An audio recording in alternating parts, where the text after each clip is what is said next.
In the midst of all of this, we don't want to forget Marc Fogel, who is a teacher who is in a hard labor camp in Russia. And for details on that story, we're joined by United States Congressman Guy Reschenthaler. Congressman, good morning. Good morning, gentlemen. Thanks for having me on, as always. And, we've been on this Fogel case for a while. It was actually the Big K morning show that alerted me to the fact that Mr. Fogel was detained in Russia. And my office sprung into action. And I just want to applaud you two and the morning show for staying on this story, because what we need is media attention to bring him home. But here's the dynamic of this, and we live this. No one gives a crap. No one. Right? Here's the issue, and here's what you're seeing. So you had Brittany Griner detained for basically the same thing.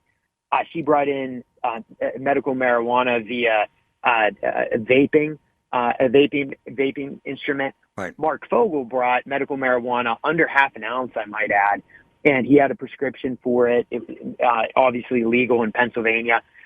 Detained for basically the same thing. The difference is that Griner was put on what's called wrongfully detained status within about 2 days.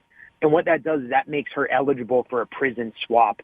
Marc Fogel, on the other hand, has not been put on the wrongfully detained status, so we can't get him put in for a prisoner swap. So what I want is Wieland, who's a Marine that's detained, also wrongfully detained status, Griner.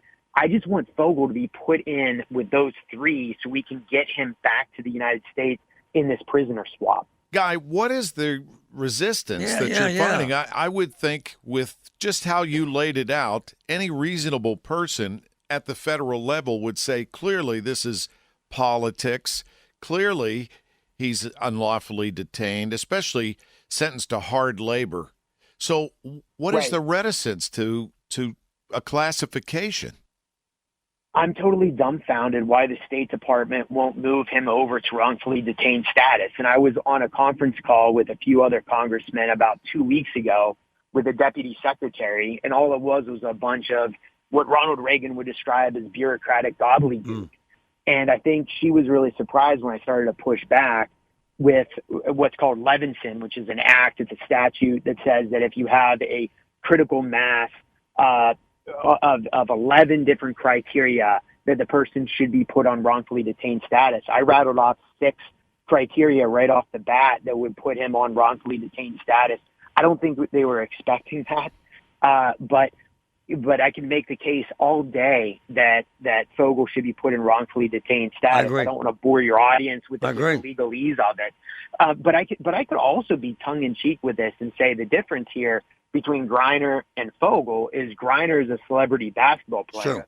Marc Fogel is just some average teacher, history teacher from Pittsburgh. And I'm not saying that to put down Fogel. I'm just saying it to draw a point. No, you're right. Guy, he's a nobody. You got a guy that's a history teacher, that no one else has heard of. So what I'm trying to do is I'm trying to elevate this to national media coverage and try to put pressure on the White House that way to get Secretary of State Blinken to put him on wrongfully detained status. And for those that don't know, Congressman, you're a lawyer and a judge. You've been a judge, so you know the law. You know your way around this stuff. Yes, and I think that's what they weren't expecting when I was on that conference call. It didn't help. They weren't expecting. I'm not trying to be rude. It didn't help, Congressman. It didn't help. I'm not trying to be rude. No, it didn't. But Marty, it didn't help. But what else am I supposed to do? I don't know. I love you for it. I mean, we got to stay engaged. And I mean, both of you know what I'm like when I'm on an issue, like a dog on a bone. Like I'm going to try to keep pressure on this. I'm going to try to keep it alive in the media. And we're going to try to do whatever we can to get Fogel put on that wrongfully detained status and included in the prisoner swap. I'll tell you what, there's an element, and you know this because I get swamped with this, of our American society that says to hell with them. You had drugs. If you do the crime, do the time. You know people feel that way. Some people. Let me push back on that. Let me push back on that, Marty. So the reason why Fogel was detained was not necessarily for those drugs. It was half an ounce of medical marijuana.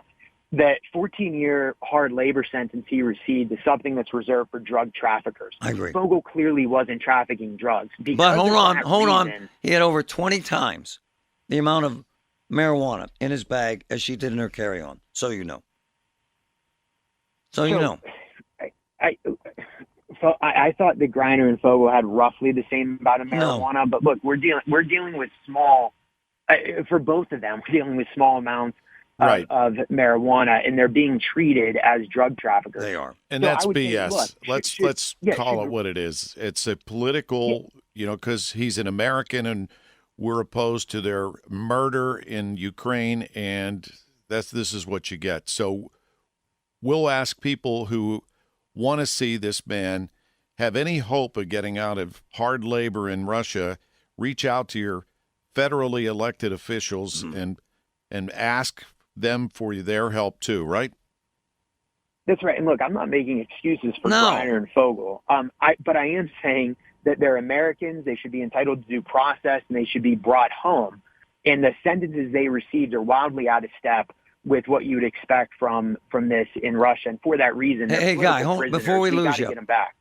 Before we lose you, it's important people know this may be the worst time in history for anyone to think Russia's going to give a crap about an American, right?